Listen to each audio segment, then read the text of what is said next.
Hare Krishna. Are you hearing? It's necessary because this is the class on the culture of hearing. So I hope everyone's able to hear. At the back, you can all hear? Okay. There are two important words here, culture and hearing. Hearing, we all do. Everybody does. The animals do, the birds do, the humans do. Everybody does it. But hearing about what? What constitutes culture? Culture means a set of beliefs, practices, lifestyles, values that any given society cherishes. So what is it about hearing that we cherish that makes it really worthwhile? That's important. What kind of hearing? The principle that hearing is very important, everybody understands. Actually, if you ask anybody, which is the most important sense of the body, many people would say probably the eyes. Yes, because we can see, makes a lot of difference. But it may not always be so. For one who cannot hear, that person understands what the difference is. Because we have not experienced the difference between the two, not being able to see and not being able to hear. So we sometimes think probably seeing is more important. Undoubtedly seeing is important.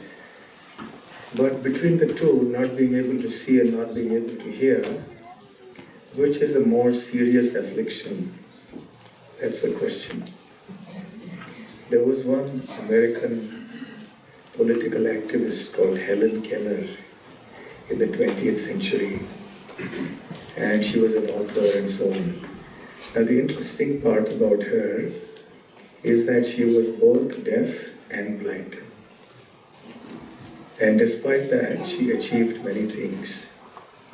And she said, having experienced both blindness as well as deafness, my conclusion is that lack of hearing is a greater affliction than the lack of seeing.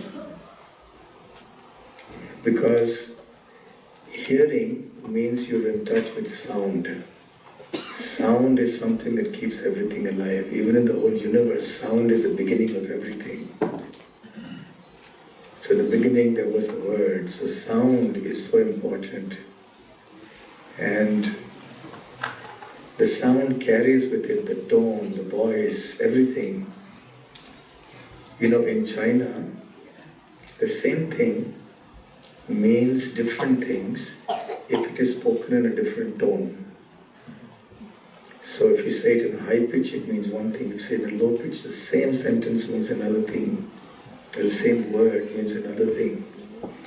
So being in touch with sound means you're being in touch with something very vital. That said, we must point out that there are many devotees who are hearing challenged. In London recently, I delivered a lecture to a group of devotees and aspiring devotees who are hearing challenged, who weren't able to hear. So now the devotee, who is an instructor for the hearing impaired, was speaking in sign language for them. And I was explaining to them how Krishna consciousness reaches out to the soul. That even if their gross body is not able to hear, their subtle body and the soul is hearing the holy name. And there is some churning process going on. Even though the brain is not able to analyze it and to break it down, the soul is understanding it. There are also many examples of great devotees who are blind. Surdas, who wrote so many nice songs and poems about Krishna, he lived in Vrindavan for most of his life in the Govardhan area. He was blind. Then Bilvamangal Thakur became blind later, but he lived like that for many years in Vrindavan. And Krishna actually escorted him all the way to Vrindavan. Those of you who have been to Barsana, which is the place of Srimati Radharani, you will know that in one place, there is a place, in Barsana there is a place called Mor Kuti. There is a beautiful painting there of Radharani and Krishna dancing the peacock. And that painting was done by a blind sadhu who used to live there. So how did he see what he was painting? How did he understand the finer details? Even when we see, most of us can't paint properly. But this devotee, even without seeing, was able to paint. Krishna was directing his hand, of course, and with his spiritual eyes he was seeing. So, as far as devotional service is concerned, even though there is no impairment, no impediment from any material standpoint for one's Krishna consciousness, still, for those of us who have these senses, we should feel so fortunate. I can hear, I can see. We take for granted something that is easily available to us. But when we are deprived of that, then we realize its value. So, our sense of hearing is so precious. And how are we using it? That's very important. So, generally, as far as ordinary subjects is concerned, people have no shortage of topics to speak of. In the Srimad Bhagavatam, it is said, Shrota Vyadini Rajendra, Pranam Santi Sahasrasha, Apashyatamam Tattvam, Griheshu Grihamedinam. Shukadeva Goswami says, my dear king, for the people in general, there are thousands of topics to hear about, to speak about in the material world. Such people do not have any idea of spiritual life, Atma Tattva, neither are they interested in that. And therefore they are not called Grihasthas, they are called Grihamedhis, whose intelligence and consciousness is always absorbed in materialistic affairs. They're never interested in any spiritual topic. So in the material world, there's no shortage. Wherever you go, people are going to be discussing something mundane, which is of no value to us. And because after all, we are coming from that world, so we carry forward that tendency with us. So even as devotees, we tend to relapse into materialistic talk many times. It's called prajalpa.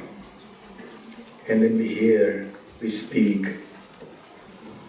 So what kind of topics should we hear about? Naturally, we have to hear about Krishna. And because the goal of life is self-realization, is becoming Krishna conscious. Of all the processes of devotional service that Prahlad Maharaj has outlined, starting with Shravanam, Kirtanam, Vishnu Smaranam, etc., the very first one and the most important one is Shravanam, which means to hear, indicating that hearing is the root of our spiritual life. It's the root of gaining knowledge, even in the material world. Have you ever wondered how a child learns a language? How did we learn any language when we were small? Yes, we did go to school and we did have classes, but nevertheless, we learned not because somebody taught us only on the blackboard. We learned simply by hearing. We just heard other people speaking. And it's not that the intelligence of the child is so developed or that the child has such fantastic capacity that just hears one thing and remembers it always. No. But such is the process of hearing, that just by hearing, one begins to learn, one understands. So we see that in the case of children, we see that In material cases, how do we learn anything? We hear. We go to school, we go to college, we hear from the teachers. So we gain knowledge by hearing. So hearing is the root of everything.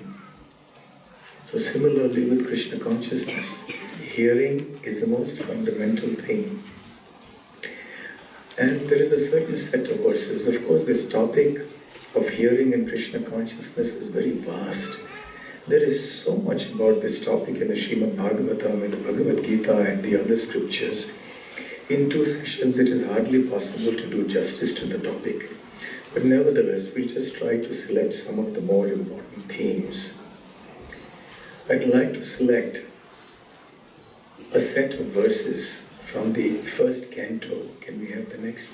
From the first canto of the Srimad Bhagavatam, the 2nd chapter, verses 17 through 21. We'll just recite these verses now. And remember, sometimes we think when we want to hear, we want to be entertained. Yes, as a speaker, I often have to restrain myself. Because on one hand, you want to engage the audience. And the best way to engage the audience is to tell them jokes and stories. So you know that you have your audience. But then there's the other side. You have to give substance. You have to give real philosophy. If you're going to just engage in entertainment, which is what many professional reciters do, then what is the use? We will not be going through the process of spiritual education. Srila Prabhupada wanted our temples and our communities to be places of spiritual education, serious education. So we should go through the philosophy, at least the basic things, and we should understand. We should develop a taste for hearing these topics. We should try to see that we don't fall asleep when a little bit of philosophy is discussed. And when a story is told, immediately we are sitting up and our attention gets revived. Additionally, it's also very nice to chant the verses, even though we may not understand the Sanskrit.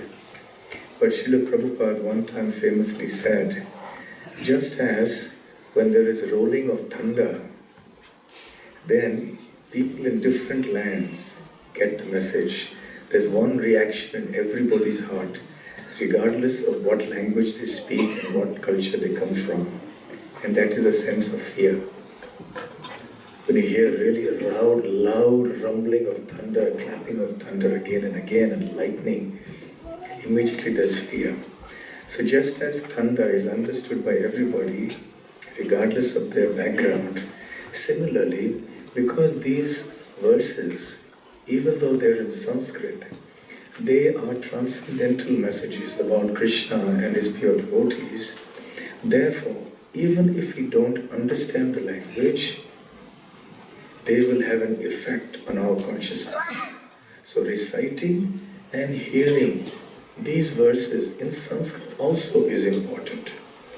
It is even more beneficial if, in addition, we actually understand what we are reciting.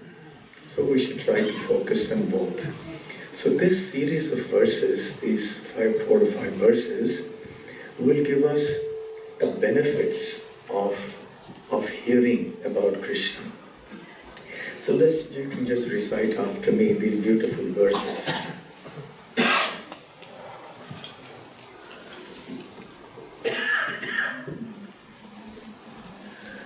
Shrimvatam Spatha Krishna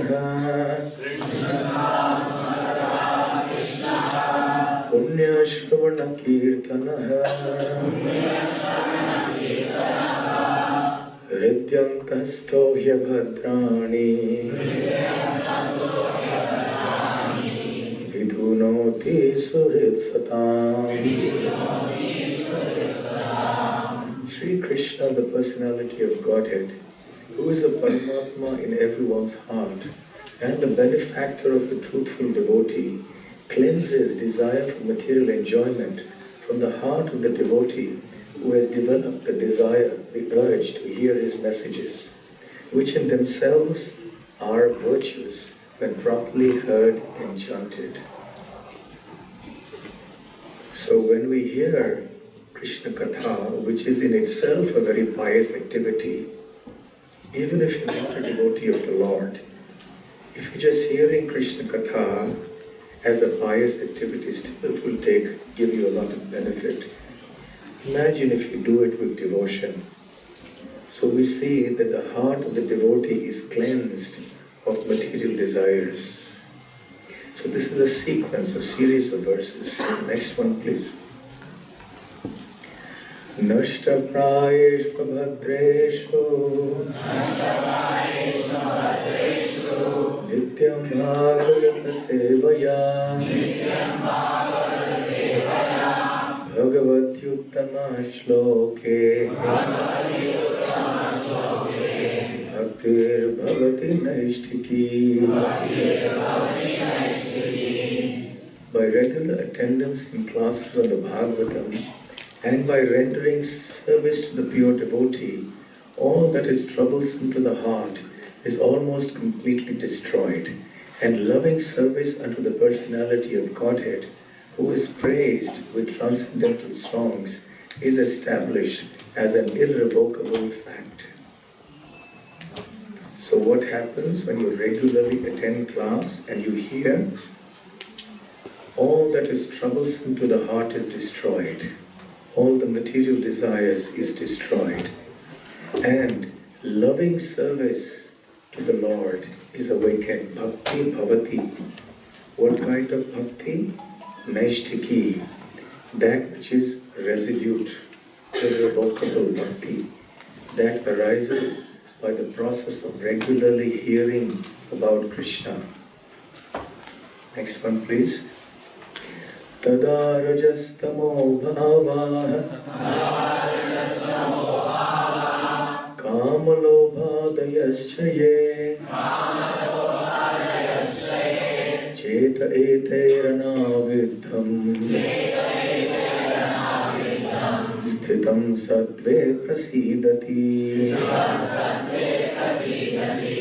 As soon as irrevocable loving service is established in the heart, the effects of nature's modes of passion and ignorance, such as lust, desire, and hankering, disappear from the heart. Then the devotee is established in goodness, and he becomes completely happy. So what happens when Naishtiki Bhakti dawns in the heart, that resolute Bhakti? Then the modes of passion and ignorance and its symptoms like lust, greed, and so on disappear from the heart. Then the devotee is established in pure goodness and becomes happy. Next, please. Evam prasanna manaso Bhagavad Bhakti Yogataha Bhagavad Tattva Vijnanam Mukta Sangasya Jayate.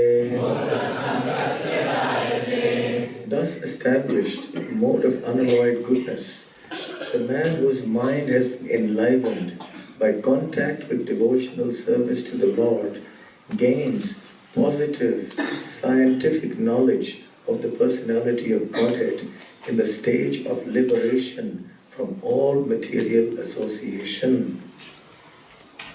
So, evam prasanna manasu, the mind becomes prasanna, becomes very joyful, very happy by the process of doing bhakti yoga.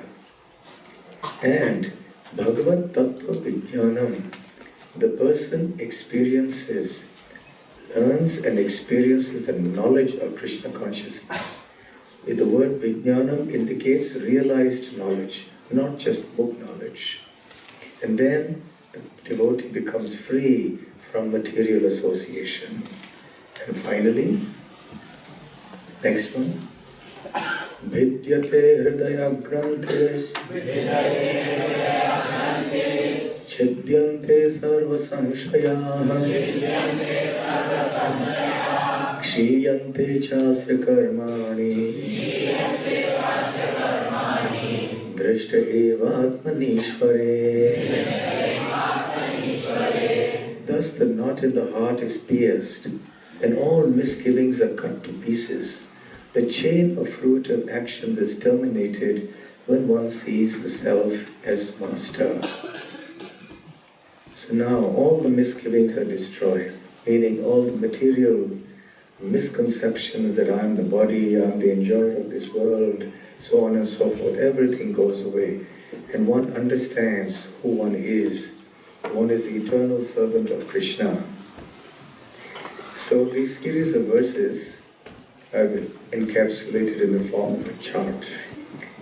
Okay, so pay a little attention and you'll see that this is a summary of the verses that we just discussed. First, you start by hearing about what? About Krishna or from Krishna, if you're fortunate enough. But there is no difference between the two. Even though you're hearing Bhagavad Gita, which is spoken by Krishna to Arjuna, but by reading the Bhagavad Gita as it is, you're actually hearing from Krishna. So there's no difference. So you hear, then by hearing the devotees purified by Sri Krishna who is seated in the heart, then the devotee develops transcendental knowledge, engages in more hearing, then the devotee becomes fixed in devotional service, doesn't get so easily swayed, does not leave devotional service because of this problem or something else. Then the devotee becomes more advanced, becomes free from the modes of passion and ignorance. Then he becomes positively happy and blissful in Krishna consciousness, in pure goodness. Then the hard knot of material affection is cut and one is able to understand Krishna. One has understood the science of Krishna and one can understand Krishna. By which process? Just by hearing. Simply by hearing and more hearing and even more hearing. Again and again and again. And the same theme is repeated by Srila Prabhupada. Can we have the next one in the purport? Text 6.35 in the Bhagavad Gita, which is Chanchalam Bhimana Krishna Pramati Balavadridham Tasyaham Nigram Manye Vayuriva Sudushkaram. In the 6th chapter of Bhagavad Gita, Krishna has spoken about Ashtanga Yoga, the eightfold system of yoga, to Arjuna. And Arjuna says, impossible. You're speaking about controlling the mind, it's just not possible. I cannot do it, it's impossible because the mind is not possible to control. And then in the purport, Srila Prabhupada explains how the mind is mad. Yes? What does a mad person do? A mad person, there's no saying what he will do. He does one thing now, does another thing later, he does all sorts of crazy things. That's why we call the person mad. Even what's against his interest, he does it. He will sometimes bang his head on the wall, he will do things which are self-destructive. Yes, so that's the nature of a mad person. So the mind is like that. The mind is mad because it makes us do things that are completely against our self-interest. So there is a way to tame the mad mind. And Srila Prabhupada says, that's hearing. Hearing about Krishna. Then the misgivings are destroyed. The sequence is similar to the one there. Prabhupada has drawn from that same series of verses. And then more enlightenment, and one develops vairagya, which is detachment from matter, and simultaneously it means attachment to spirit or to Sri Krishna. And then one gains tremendous spiritual satisfaction. And Prabhupada says in the purport there, it is called Paresha Anubhava. Para Isha Anubhava. There's a beautiful verse in the 11th canto of the Srimad Bhagavatam. Bhakti Pareshanubhavo Viraktir Anyatra Chaishatrika Eka Kala Praputyamanas Yathashnadhasyo Tushti Pushti Kshudapayo Nubhasam. The meaning of this verse is that the process of surrendering to Krishna and the development of bhakti is like the process of eating. Now, what happens when we eat? With every morsel of food that we put into the mouth, there are three things that happen. Tushti, we start getting some nourishment for the body. We start feeling satisfaction. Pushti, which we start getting some nourishment. And Krut Apayaha, which means our hunger, not anger, but yes, hungry man is an angry man, is a different thing. But our hunger starts getting satiated.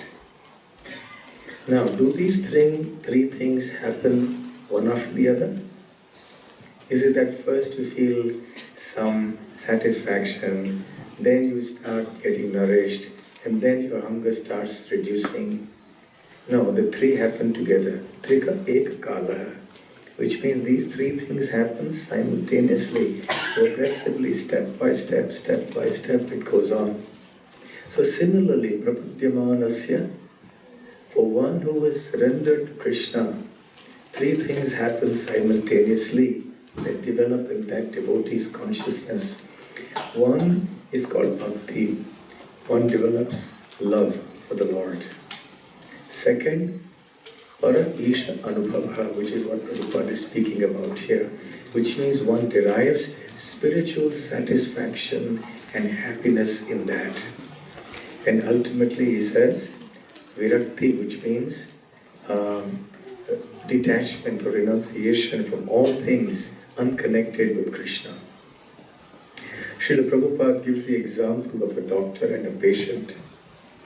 A doctor prescribes an expert treatment by giving some medicines and also gives some don'ts and also talks about a diet. So Prabhupada says the diet for those who want to perfect their lives is Krishna Prasadam, and the expert treatment is hearing about Krishna. So by the combination of expert hearing about Krishna and taking Krishna Prasadam only, nothing else, one can control the mad mind, the crazy mind. And we have experience of the crazy mind at every moment. So, in other words, what I want to say here is, there are innumerable verses which we can cite and instances that repeat the same thing, but I think the point has been made. Now, this was formerly done as a routine. It was part of the regular culture in the olden days. And actually, you see, this was cutting across all religious faiths even. Everybody would gather at the religious place of worship. They would read from their scriptures, somebody would hear, the others would hear. In India, we see, even till today, there are many villages where the villagers every evening get together in the local temple and they'll have some learned person coming and speaking from the Mahabharata, the Ramayana or the Bhagavatam. And that goes on every single day. It's a part of the culture, it's their habit. Of course, in the ashrams, in the sages, they'll do that all day, morning and evening. Chanakya, when he speaks about the duties of kings, and he speaks about the schedule, the timetable of a king, very surprisingly, he mentions that a king must spend at least 4 hours a day on religious activities, including hearing from learned people, from brahmanas and devotees. And this was the culture. Whether one is rich or poor, whether one is a king or a common citizen, whatever varna, whatever ashrama, whatever we had, we would participate in that culture of hearing regularly. Therefore we see when Yudhishthira Maharaj was in the forest with his brothers in exile, they were accompanied by many, many brahmanas, and occasionally they would have other sages who would come to visit them. And Yudhishthira Maharaj was always wrapped in attention, hearing from these sages and brahmanas. He wanted to take advantage of the opportunity. And he would ask so many questions to them. And they would elaborate, give long answers, and they had no hurry. No, they didn't have to go to work and all that. So they would sit all day and just hear. Yudhishthira Maharaj was overjoyed doing that. He's a great devotee, Yudhishthira Maharaj. So were the other Pandavas. But the other Pandavas, because they were very strongly in the Kshatriya mood, Bhima and Arjuna especially were gnashing their teeth. And Draupadi also was berating Yudhishthira, you just want to sit and hear, and there our kingdom has been taken away.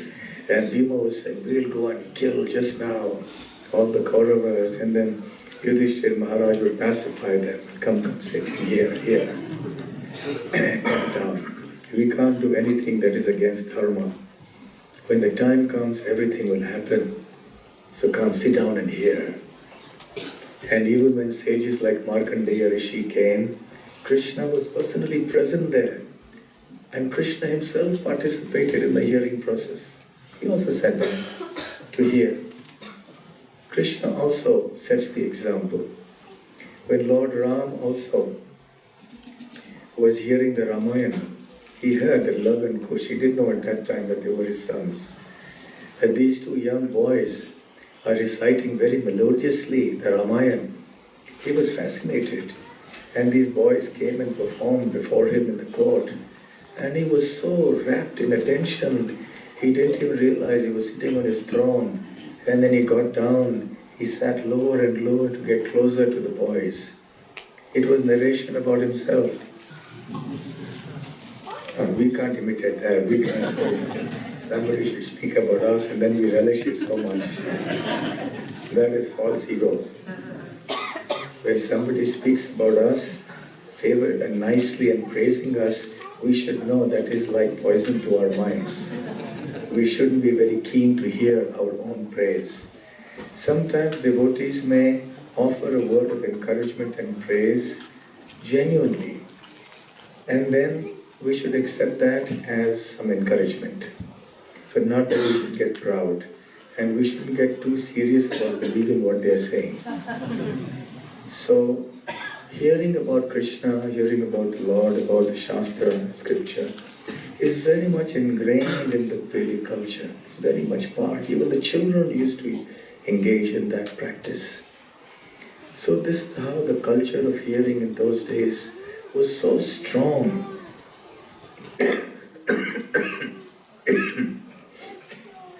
So we should also try to develop this culture, because the success of our life depends on this one single thing. Now, the Shastras do say that of the 9 processes, chanting is the most important, Kirtana. Yes, certainly. In other places, Prabhupada says, hearing is the most important. Both are the most important. But the fact is that unless you hear, you will not chant. We all began chanting because we heard somebody asking us to chant, or we heard somebody chanting. If we hadn't heard, we wouldn't have started chanting. So it is so important for us in our devotee society to develop this culture of hearing Krishna Katha in a very serious way, not just in a casual way. And I often joke that even if you're feeling sleepy, still come. Because in every class there's always some devotees who sleep, am I right? At least for some time. But as I joke, I said, if you look at their faces, even though they're sleeping, they look so blissful. It's because they're hearing Krishna Katha. So they're smiling. But if you go into the tube or you go into public transport and you see people are sleeping, and they're going to work, they're morose because they have to go to work, and they're exhausted when they come back. So either way, they're nodding off to sleep, falling on each other's shoulders, and they look very glum. So when they're asleep, they don't look happy. When a devotee sleep in class, they look very happy also. But that doesn't mean that we should do that. We should be awake. If by sleeping they can be so blissful, you can imagine how blissful they will be when they are awake. And when they're hearing with attention. So that is the benefit. So many times we see that in many temples, this one thing is not given the priority by devotees. The temple gives it a priority because these are the programs that are going on as per Prabhupada's instructions. So they happen in regular course. But devotees, they may come, and I have seen many places when they come, they don't attend the class, they socialize outside the class. Have you seen that happening? The class is going on inside, but the socializing is going on outside. But nothing is so important that it has to be discussed when the class is discussed, unless there is some very urgent matter, some urgent devotional service to be done. For example, there may be some pujaris who have to cook at that time or to offer arati to the deities at that time, so it's understandable. Or like today, for example, in order that all of us may hear and speak peacefully, some of the children have been taken away and engaged in a Krishna conscious way, so some devotees have to be engaged in doing that, so they miss the class. But unless it's something like that, we should try to avoid missing the class, and especially when we come, we should attend, and attend with attention. So let's try to see, can we have the next verse there? Yeah, let's try to hear from the Bhagavad Mahatmya. I think I may have discussed this briefly a few years ago when I came here to Melbourne. But many of you were not there in that class maybe. And in any case, those of you who were there may have forgotten it. So let's repeat that. This is from the Bhagavad Mahatmya. It says there are basically two types of listeners of the Srimad Bhagavatam or of Krishna Katha. They are superior types and inferior. Now, where do we fall in? That is for us to judge. Okay? So you make your own judgment in your own mind. Now, it may be that we are sometimes superior, sometimes inferior. So judge from this. Let's consider the superior listeners, one after the other. The Chataka bird. Have you heard of the Chataka bird? It's a celebrated bird in Sanskrit literature. It's a bird, legendary, who doesn't drink any water, even though it may be standing next to a lake. It doesn't drink any water except rainwater. So it stands up with its mouth open, waiting for the rain to fall. Then it drinks that water. So similarly, a devotee who has many subject matters to hear about if he or she wants to, but focuses only on Krishna topics of Krishna consciousness. In other words, doesn't hear about anything else apart from Krishna consciousness. That's the only thing that he or she hears about. So that kind of a devotee is called a superior listener, who doesn't want to hear anything else apart from Krishna consciousness. Bhagavad Gita, Srimad Bhagavatam, and so on. The next is the swan. The swan or the Hansa is also a legendary celebrated bird in Sanskrit literature. It apparently has the mystical ability to separate milk from a mixture of milk and water. And that's something amazing. Now, similarly, a devotee hears material things, spiritual things, so many things, because in the course of our day-to-day life, we have to hear so many things. So, the devotee who's like a swan is one who only selects those topics from amongst all of these that are worthy of listening. And even if there is some materialistic topic, apparently if there's something that is useful for Krishna consciousness, the person may take something from that. For example, Srila Prabhupada used to sometimes cite the verses of Chanakya, the moralist. Chanakya is not known as a great devotee. He was a devotee of sorts, but primarily he was a statesman, an advisor to statesmen and kings, an economist, a political scientist, call it what you may in modern language. But because those things are useful for us to know, some of those things, Prabhupada took it. So a Swan is like that, picks out those things that are connected to Krishna and utilizes them for hearing. The next is the parrot. The parrot, you know that many people keep pet parrots at home. Although generally I'm not so happy with the idea because you keep the parrot caged. That's not a nice thing to do. What if somebody were to keep us in a cage? How would we feel, right? So, in the cage, the parrot hears everything that's spoken in that room, remembers it, and repeats it. The parrot generally doesn't understand what it's saying, but repeats. And that is the nature of a parrot. So a devotee who is like a parrot is one who hears very attentively Krishna Katha and then goes back to others and at every opportunity repeats exactly what he or she has heard to others. Which is a good thing actually. Not in the sense that it is blindly repeated, but it is repeated with some faith and understanding.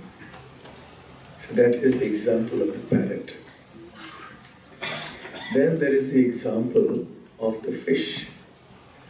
The fish here specifically, or anyway, before we go to the fish, when you're talking of parrots, it just reminds me of a little story. I am succumbing to my temptation now. Although I started with the resolve that I'll try to avoid stories, I'll tell you a little story anyway. So, I told this in England some weeks ago. So one time there was a group of sadhus who were traveling from one ashram to another ashram which was far away, where some of their friends lived. They wanted to visit them, they hadn't met them for a long time. So they had to go through a very dense forest on the way. So it was getting dark, so they felt it was dangerous to move in the forest in the dark, so they were looking for some shelter. So they found a little hut, and they entered that hut and thought maybe we can take shelter here. Apparently it must have been owned by some hunter who must have gone out for hunting. Can I have some water, please? So it was empty. But as soon as they entered the hut, they heard all sorts of swear words and foul language.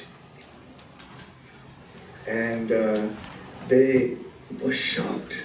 So, my word, they shut their ears. Who is speaking such foul language here? And it was going on and on and on. And they went inside and saw it was a parrot in a cage. This parrot was speaking all sorts of foul language. And they said, my God, we cannot stay in this room for one moment. Then somebody said, but if we go out, there could be wild animals and they may attack us and kill us. So the wisest among them said, doesn't matter, better to die in the jungle than to live this night here, hearing this all night long. Excuse me.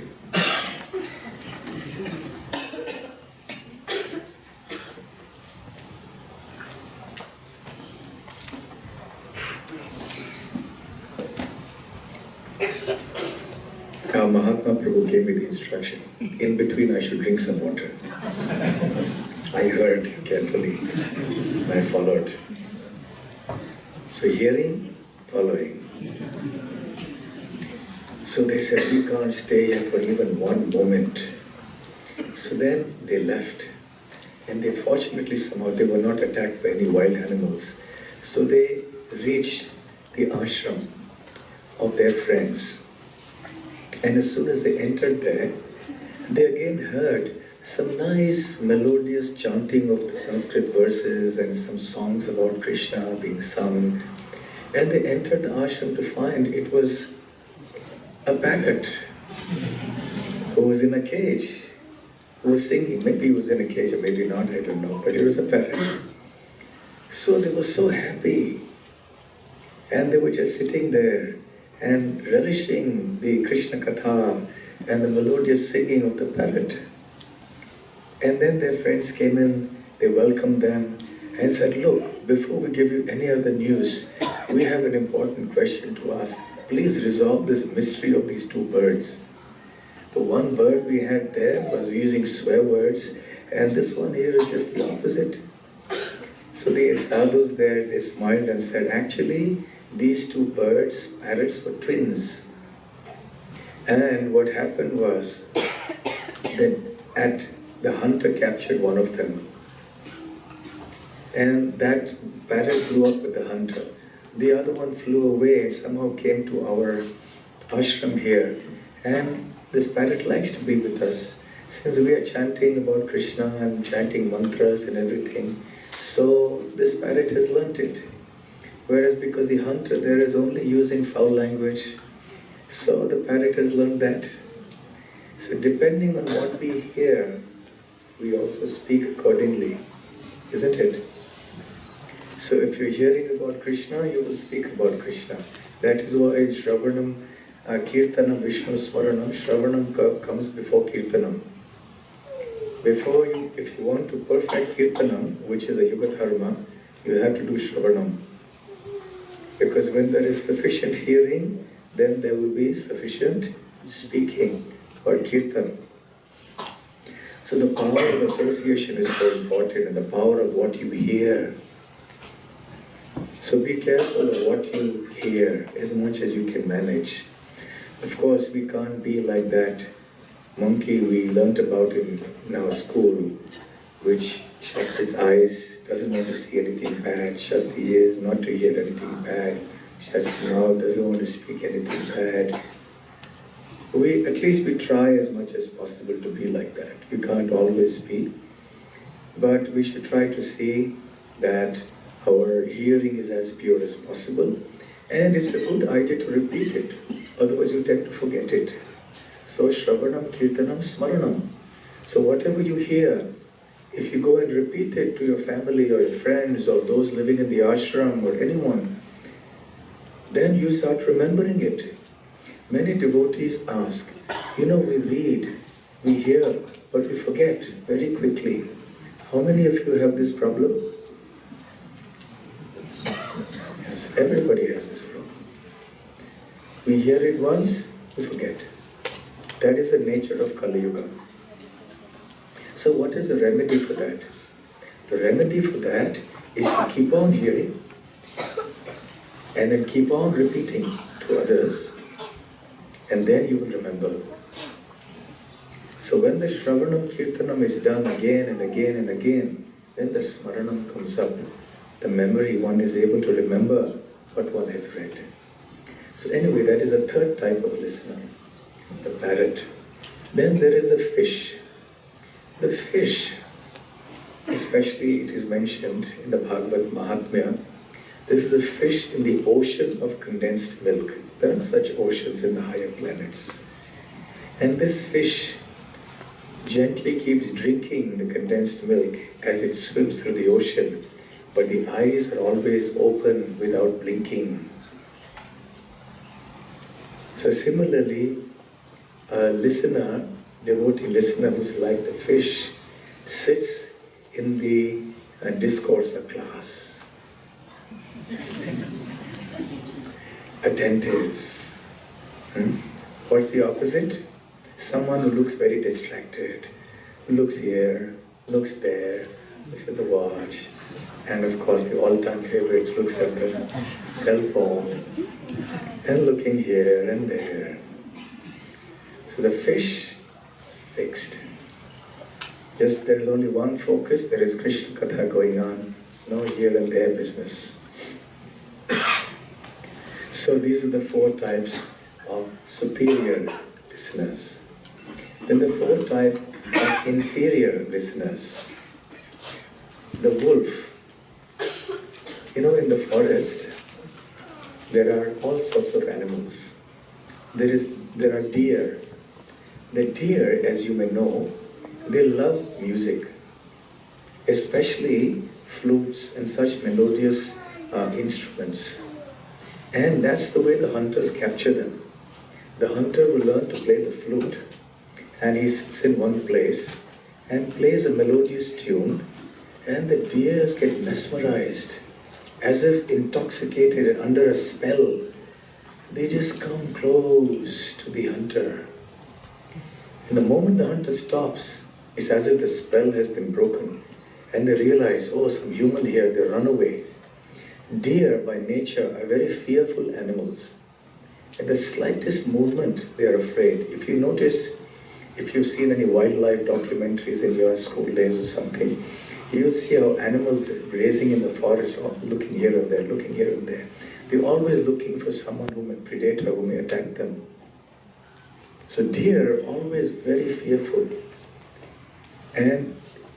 But when the person plays the flute, they forget that fear. They just go. When the flute playing stops, they run away.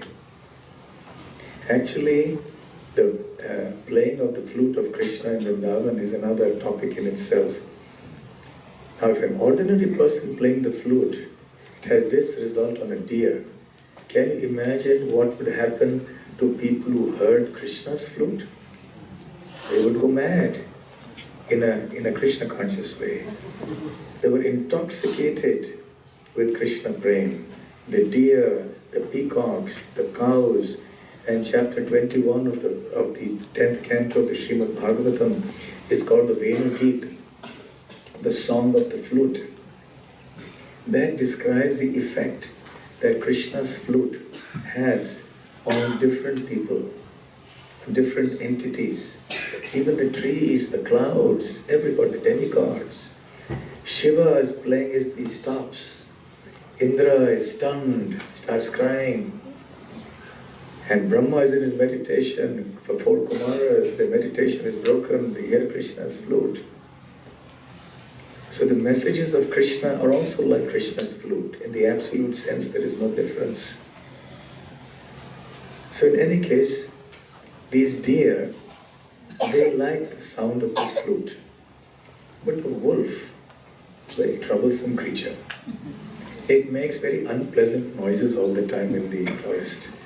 So when the wolf makes some noises, then the deer, which is sitting there quietly relishing the sound of a flute played somewhere, it immediately breaks free of that spell and then again runs away because of fear.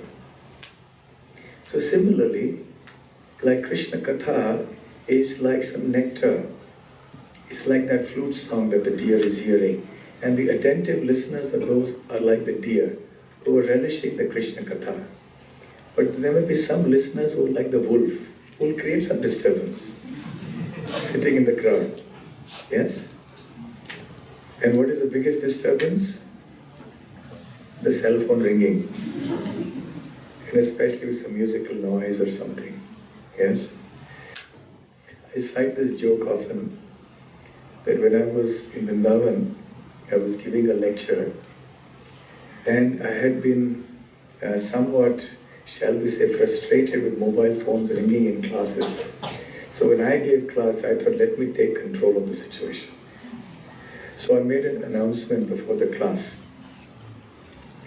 I said that here is an announcement. Please switch off your mobile phones. And if any of your mobile phones ring in the class, you will have to pay a 500 rupee fine. And our Goshala is running short of money. We're having a bit of a crisis in the Goshala. So we'll have this devotee sitting here because I know some of your phones are going to ring.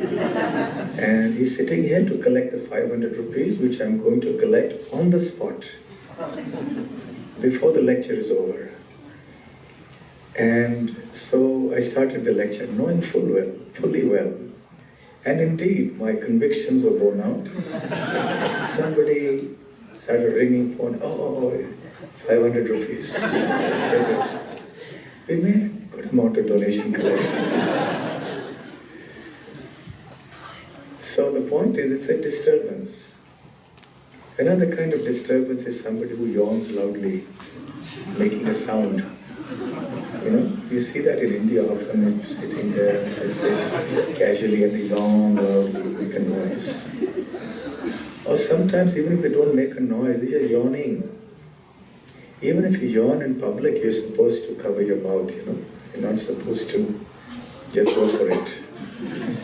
So, anyway, they yawn, or they may be just generally commenting, making comments, or talking to somebody else, or generally in some way creating some disturbance in the class which distracts the speaker and distracts the audience.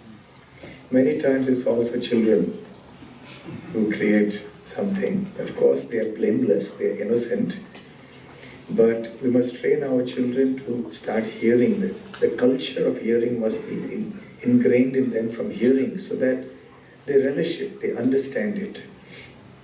And for those who are even younger, perhaps then you have classes like we have parallelly going on, so they don't cause a disturbance.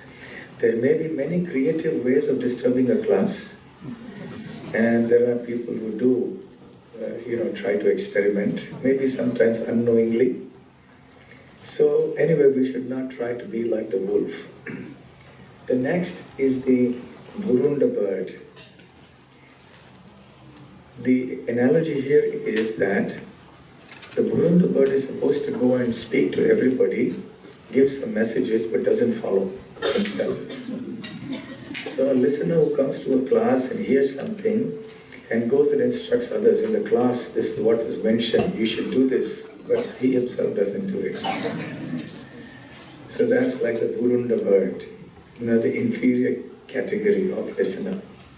The third is the bull. The bull actually doesn't distinguish between sweet grapes and oil cakes. Oil cake? There are oil seeds. Where you get your cooking oil from. The cooking oil comes from the crushing of seeds, generally. So the seeds are crushed and the oil comes out. What remains behind is called the oil cake. So that oil cake is supposed to be very nutritious for cows and bulls, but it's not very tasty. So the cows and bulls are fed this. So a bull may be given sweet grapes and also oil cake. You can't distinguish between the two. We'll take this or we'll take that. This is the nature of the bull. It doesn't have discrimination. Oh, this is something nice and sweet. Sweet grapes, let me taste that. But he may go for the oil cake. So similarly, a devotee, or maybe an aspiring devotee, or anyone who's not a devotee perhaps, doesn't have a sense of discrimination of where to hear from. Any spiritual, program, from any sort of philosophy, any sort of speaker, he goes and listens, thinks, yes, because it's spiritual, I should go. Without considering what is the philosophy, what are their teachings, are they devotees of the Lord, are they impersonalists, what kind of philosophy are they following? There's no sense of discrimination. Many times, devotees also who are new, they hear some other charismatic speaker who is very popular or famous and has a large following, and they say, I heard that, and he's saying exactly what we say. But it's not like that. It may superficially just seem to be like that. But just scratch the surface and you'll see something quite different. There's a completely different philosophy. I remember I give this example again from my own experience. Many years ago, as a new brahmachari, there were some people I remember who were trying to pressurize me to come and meet a particular saintly person who was quite popular. popular with a certain community, group of people. And so I said, well, I was kind of resisting for some time. Finally, I agreed. I went and I met that person briefly and came over just to satisfy his devotees. They gave me his cassette. So I heard his cassette. In those days, we had these tape recorders, these little big things with a little cassette. So I heard that, and he was talking only about Krishna. It was 30 minutes on one side, 30 minutes on the reverse. And he was singing songs of Krishna, devotion to Krishna, everything. And I was thinking, actually, maybe I've been a little too harsh on this person. Because he's speaking about Krishna, everything. What's wrong with what he's saying? And then I came to the end of the other 30 minutes. And somewhere towards the end, he spoke just one sentence about merging with the cosmic oneness. That was it. The off button. And then I said, yes. Now I'm satisfied that my conclusion earlier had been correct. So it may sound, superficially speaking about Krishna, what was his conclusion? He was an impersonalist.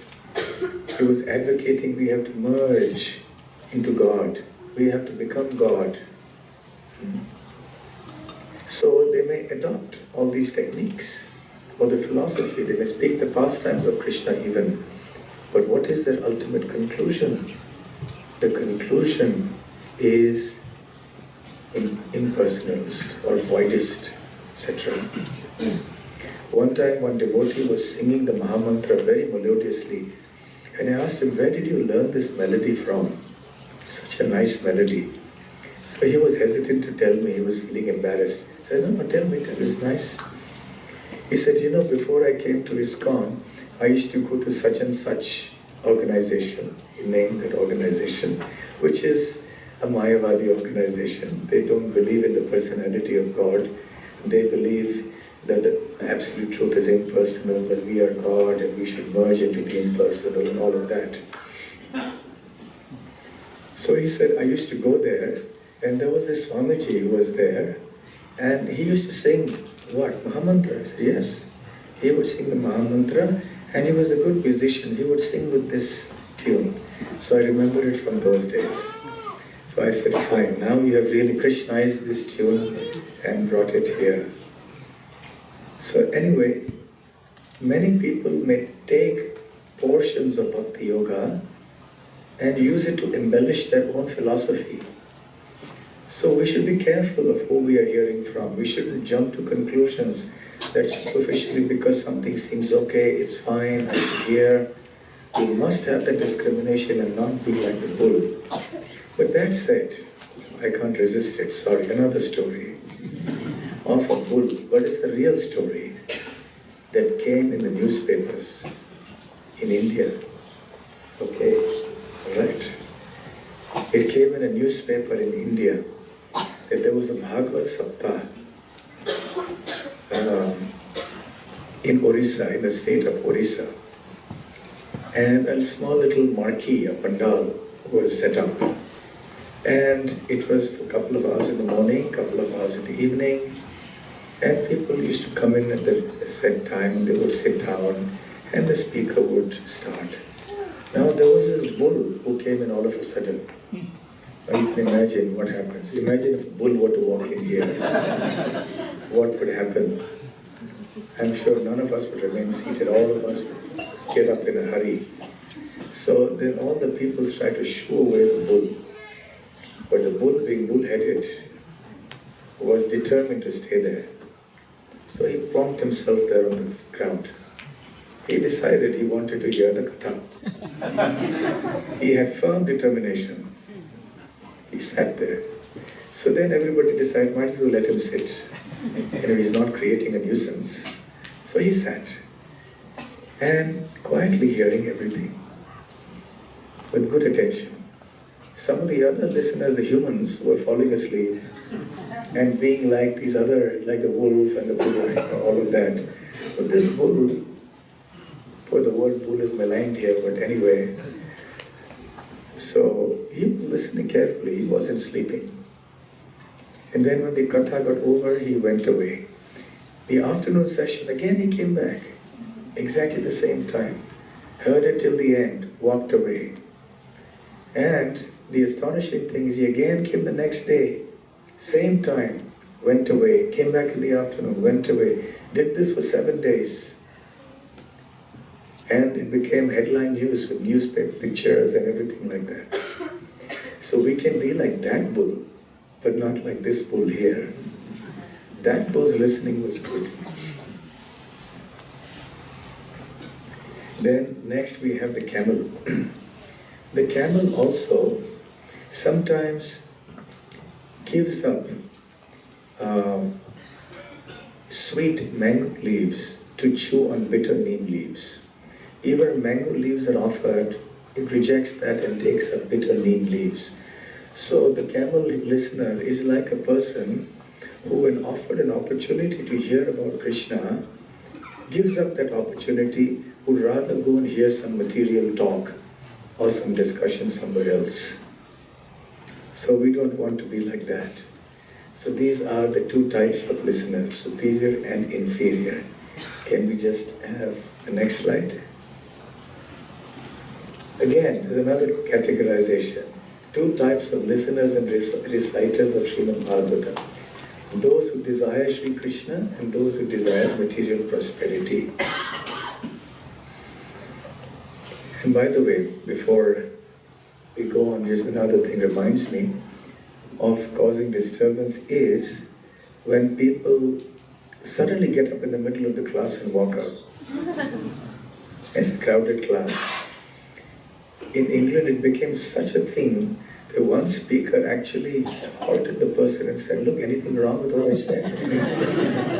Because he got upset. You know, it's okay if the lecturer has gone on for too long and it's so late and you have to go to work or something. But just 5 minutes into the lecture, 10 minutes into the lecture, and he was sitting right in front of the speaker, up and out. So this is such a habit. Actually, I had to say, we had to say this, that no, you're not supposed to go out like that. Just have some patience. If you have to leave early for some reason, sit in the corner or near the door so you can slip out without causing any disturbance. Because the moment somebody gets up to walk out, then everybody has to look at him or her. And then everyone's attention is diverted, including that of the speaker. One sannyasi who had taken the devotees on a trip on the River Thames in London on a boat ride, and they had katha and kirtan.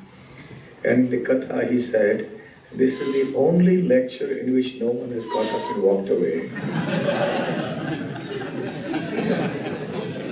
Because they would have to jump into the River Thames. So maybe it's a good idea to have lectures in the middle of a place where no one can go out at the same time.